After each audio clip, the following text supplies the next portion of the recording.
Finally, we have entered the mainland, but North Indians do not call them as Malayali or Tamil or Kannada. They are Telugu.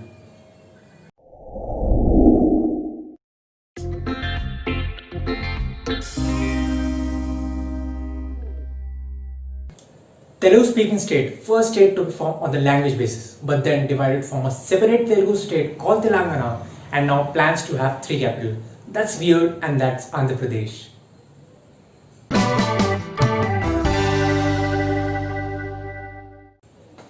Andhra Pradesh is located here in southeastern part of India, bordered by these five states, along with a small enclave of Yanam district of Puducherry on the east coast.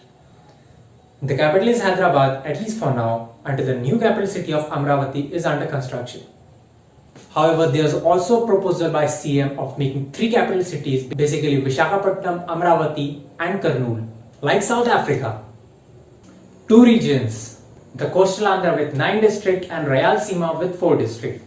Furthermore, these 13 districts are then divided into 50 revenue divisions and they are further divided into 671 mandals. Visakhapatnam is the largest and most populous city with 3 million population, followed by Vijayawada with 2 million and Guntur approaching to 1 million. Visakhapatnam also hosts the largest international airport of the state, Visakhapatnam Airport, followed by Vijayawada Airport in Vijayawada and Tirupati Airport in Tirupati. Now, being situated on the east coast means you got some of the important ports of India, the largest one being the Visakhapatnam port, followed by Kakinada port, Krishnapatnam port and many more. In terms of railways, Andhra is the intersection point of Delhi-Chennai, Chennai-Mumbai and Chennai-Kolkata main route, so rail traffic is busy. Vijayawada, being the busiest of all, also has one of the largest loco shed of India, followed by Vizag, Guntur and Guntakal. NH16 is the longest national highway of the region, connecting these two regions. Also, there are so many bridges on these highways as there are so many major rivers, about which we will discuss now in the geography section.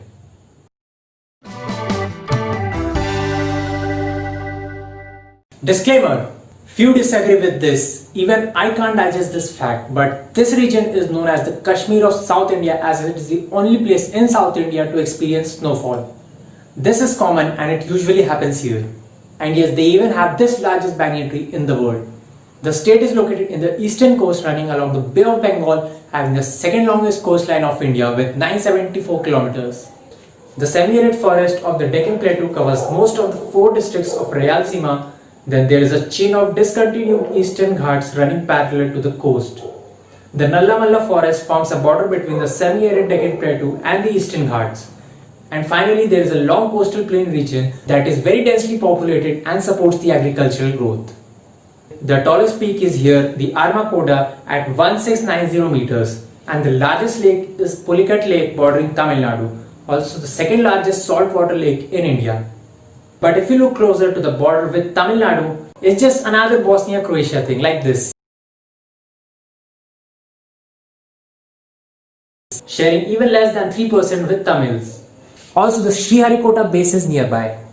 The largest freshwater lake will be the Lake Koleru, located midway between the Krishna and Godavari. This is also the Asia's largest shallow freshwater lake and is also a bird sanctuary having birds like these. Now, majority of Indian rivers empty into the Bay of Bengal, and having the second longest coastline means you got some major rivers by your side to support your economy, like the Krishna and Godavari. The two river mouths are separated by some 100 kilometers. The Godavari also forms the second largest basin and the delta system in India, and also supports the mangrove forest. The state also shares these two massive reservoirs with Telangana on Krishna River. Another major river is the Pena River in the southern part of the state that cuts through the Deccan Plateau, forming the canyons. In fact, Gandikota, located here, is also known as the Grand Canyon of India. And surprisingly, not many people know this, so congrats, you are ahead of them. Wildlife of Andhra Pradesh is mostly similar to other parts of India. You can easily find animals like tigers, elephants, leopards and a variety of deer. Though the state animal is black buck and the state bird is parrot. Also, mango is the state fruit and neem is the state tree. But who are these people and what led to this separation? All these we will discuss now in the demographic section.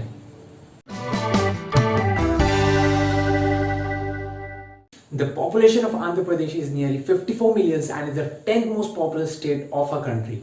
Of these, about 91% follows Hinduism, 7% are Muslims, little above 1% follows Christianity, and the rest belongs to other religious and non-religious groups. Language-wise, obviously Telugu is the official language of the state with 90% speakers followed by Urdu and Tamil. Now majority of people can speak two languages like Hindi along with Telugu or English along with Telugu or all of these three. For North Indians, Telugu is so unintelligible that they are usually confused with Malayali or Tamil or Kannada. It is also declared as one of the classical languages and is the 15th most widely spoken language in the world and is also known as the Italian of the East by the Britishers. Telugu people love movies. In fact, the Tollywood is among the largest movie industry and even after their separation, they still love them. Moving on to this temple. Everything seems fine until I say that those pillars are suspended in air or the pillars are hanging. Yes, that's true. This is the Lepakshi temple in the Anantapur district.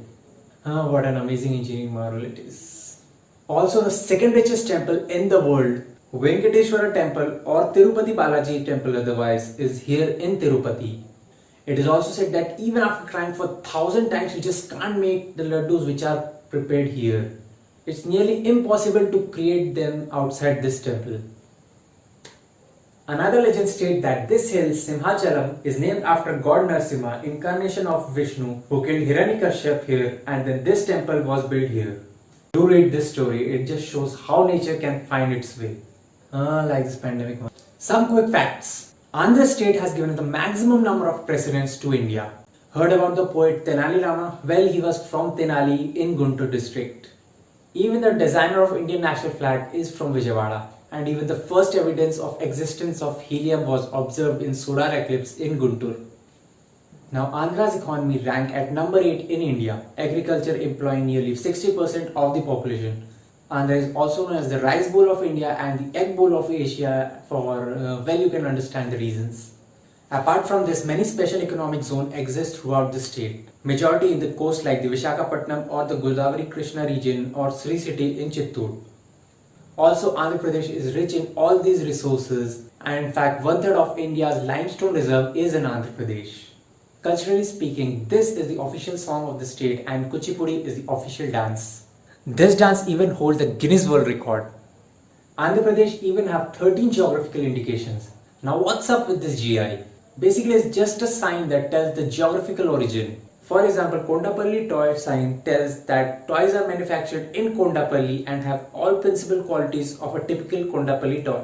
Still can't relate it? Well, remember stuffs like the Bikaneri Bhujia or the Kashmiri Pashmina or Darjeeling tea or Hyderabadi Halim. It's like one of those things.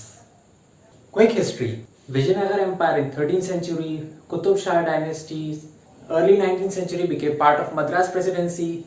In 1952, this man fasted to death, demanding an independent Telugu state. Andhra state broken from Tamil state with Kurnool as capital, merged with the Telugu parts of Hyderabad state, capital shifted to Hyderabad. Finally, Telangana separated, new capital under construction. Now let us move into the final segment of our video. So beginning up with food. Also rate my pronunciation in the comment box. Now last year when I was traveling from Trivandrum to Pune and the train was somewhere in Andhra Pradesh, I guess it was Guntakal, maybe. All I could find that time was idli, medu vada and lemon rice. Like these were everywhere. So all these South Indian dishes including dosa, uttapam and pulihora are basic, cheap and is available throughout the state. 3 basics of Telugu cuisine: tomato, rice and chili. They love spicy food. Also, ragi is popular in Rayalaseema region, like near to the Karnataka borders, and rice and seafood is very popular in the coastal areas. Few dishes that originated in Andhra Pradesh could be Pesarattu dosa made with green gram, Ulava charu and Ulava charu chicken biryani, Gongura pappu, basically a type of dal, Punugulu, common in Vijayawada and coastal areas, Putharekulu, a sweet dish that even applied for GI in 2018. Some places you should definitely check out after this lockdown ends could be beaches like Rashikonda Beach, Surya Lanka, Vakalapudi. You can also explore mangrove forest here, Bora Caves and this second longest caves in India. the Grand Canyons of Gaddikota, numerous temples like all these, historical Buddhist town of Nagarjunkonda, snowfall in the Lambai Singhi, national parks like Sri Venkateshwara National Park, Nagarjun Sagar Wildlife National Park, Pulicat Lake Bird Sanctuary and others. And you can mention your favorite ones in the comment box. So Andhra Pradesh is a state full of ancient history, colorful story, spicy food and proud people. So that was it from South India until Karnataka comes in. For the next two videos, we're gonna jump into the beautiful Northeast India and starting off with Arunachal Pradesh. Stay tuned.